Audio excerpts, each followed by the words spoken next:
আসসালামু আলাইকুম। আমি শাপলা কিচেন অ্যান্ড ব্লগ থেকে নতুন একটি রেসিপি নিয়ে চলে এসেছি বরাবরের মতো। আশা করছি আজকের রেসিপিটি ভালো লাগবে আপনাদের। ভালো লাগলে প্লিজ ভিডিওতে একটা লাইক দিয়ে ভিডিওটি দেখা কন্টিনিউ করবেন।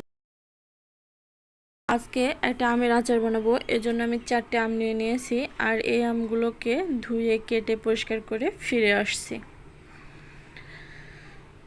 তো এই যে দেখুন, আমগুলোকে আমি এভাবে কেটে নিয়েছি আর এটা ধুয়ে আমি পানি ঝরিয়ে নিয়েছি। আমগুলো আমি এই সাইজ করে কেটেছি, আপনারা চাইলে যে কোনো সাইজের কেটে নিতে পারেন।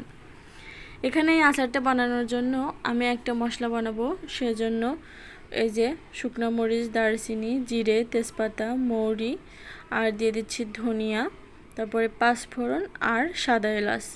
এগুলো পরিমাণ মতো দিয়ে আমি একটা মশলা বানিয়ে নেব। এখানে আমার এত মশলার প্রয়োজন পড়বে না, কিন্তু এখন যেহেতু আমের সিজন, অনেকেই আমের আচার করব, তার জন্য একেবারেই একটু বেশি করে মশলা বানিয়ে রাখলাম।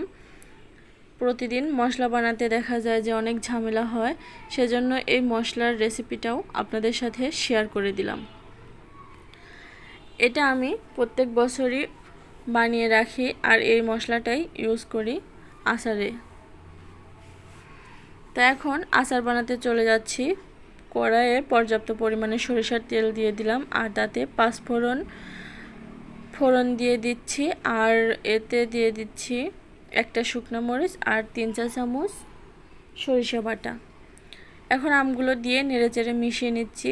ঝালটা আপনারা আপনাদের অ্যাডজাস্ট করে নেবেন, কারণ আমার যেহেতু বাচ্চারা খাবে আর আমি এই আমটা সংরক্ষণও করব না, সেহেতু আমি ঝালটা আর মশলাগুলো একটু কম কম দিয়ে বানাবো।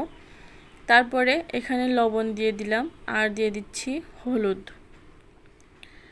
একটু নেড়েচেড়ে মিশিয়ে নিচ্ছি, না হলে নিচে থেকে পোড়া লেগে যাবে, আর আচারের যদি পোড়া লেগে যায় তাহলে খেতে একদমই ভালো লাগে না। আর যে মশলাটা আমি ভেজে ব্লেন্ডার করে রেখেছিলাম সেটা থেকে আমি এখানে 2 চামচ দিয়ে দিলাম। এই তো মশলাটা দেওয়া শেষ আমার। এখন এটাকে নেড়ে চেড়ে মিশিয়ে নিতে হবে।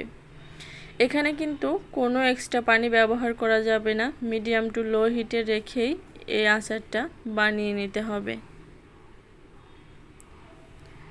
এখানে দিয়ে দিচ্ছি আমি আখের গুড়, আপনারা চাইলে চিনিটাও দিয়ে দিতে পারেন, তবে আখের গুড়টা দিলে একটু কালারটা সুন্দর আসবে, এই আর কি।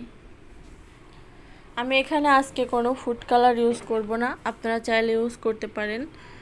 আমি আজকে ফুড কালার ছাড়াই এই আচারটা তৈরি করব।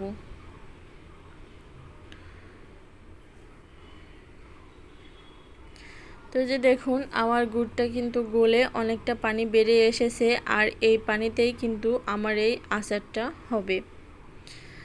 আর এটা একটু আমের বয়সটা একেবারেই কম, যার জন্য আমি বেশি নাড়ব না। বেশি নাড়লে কিন্তু একবারে নরম হয়ে ঘন্ট হয়ে যাবে, সেটাও আর খেতে ভালো লাগবে না। তো আমি এরকম আস্তে আস্তে রেখে দিব। আপনারা চাইলে আরেকটু নাড়াচাড়া করে এটাতে আরেকটু ঘন্ট মতো বানিয়ে নিতে পারেন।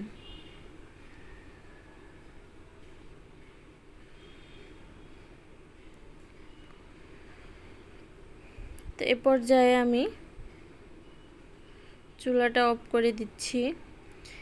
আপনারা যদি বছর জুড়ে সংরক্ষণ করতে পারেন তাহলে কিন্তু নামানোর ঠিক 5 থেকে 6 মিনিট আগে হাফ কাপ ভিনেগার দিয়ে রাখতে পারেন, তাহলে কিন্তু এটা বছর জুড়ে সংরক্ষণ করা যাবে।